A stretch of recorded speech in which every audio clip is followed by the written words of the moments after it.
பஞ்சதந்திர கதைகள். காக்கை பாம்பைக் கொன்ற கதை. ஒரு பெரிய மரம்.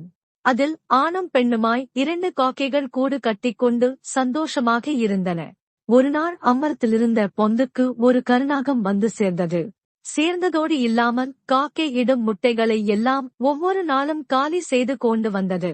ஒரு நாளா, 2 நாளா, பல நாள்.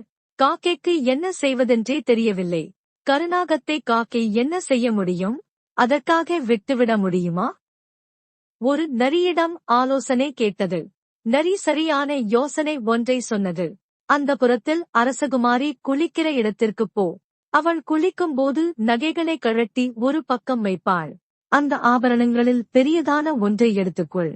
பலர் பார்க்கும்படி மெல்ல பறந்து வந்து அவர்களின் எதிரில் அந்த நகையை பாம்பு இருக்கும் பொந்தில் போட்டுவிடு. யாராவது பார்க்கும் படி போட வேண்டும். போட்டால் என்ன ஆகும் என்று கேட்டது காக்கை.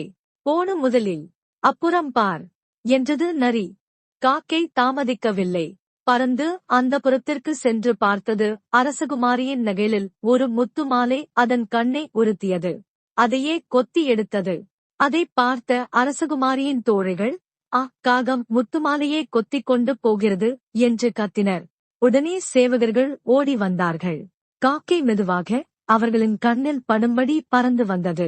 அவர்கள் அருகில் வந்து பார்க்கும்படி அந்த முத்துமாலையை பாம்பு இருக்கும் பொந்தில் போட்டது. உடனே சேவகர்கள் தம் கையில் இருந்த ஈட்டிகளால் அந்த பொந்தை குத்திக் கிளறினார்கள். உள்ளே இருந்த பாம்பு சீறி வெளியே வந்தபோது அதையும் கொன்றார்கள். அப்புறம் பார் என்று நரியார் சொன்னதன் அர்த்தம் காக்கைக்கு புரிந்தது. சேவகர்களும் முத்துமாலையை எடுத்து சென்றனர். சரியான யோசனையால் நிறைவான பலனை அடைந்த காக்கை தம்பதிகள் நிம்மதி பெருமூச்சு விட்டன.